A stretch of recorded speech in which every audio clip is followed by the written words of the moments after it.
dito, oh.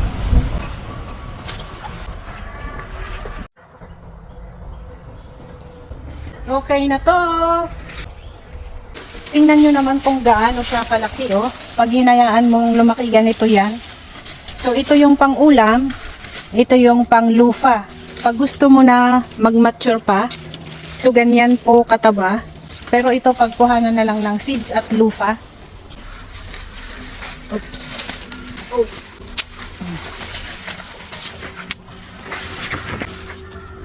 Meron pa tayo ditong pakortina. Patola curtain. Punta na sa gate.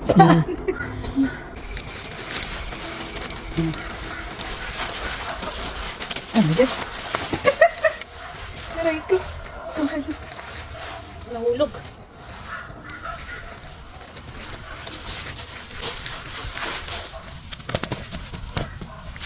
Okay na to. Pang ulam.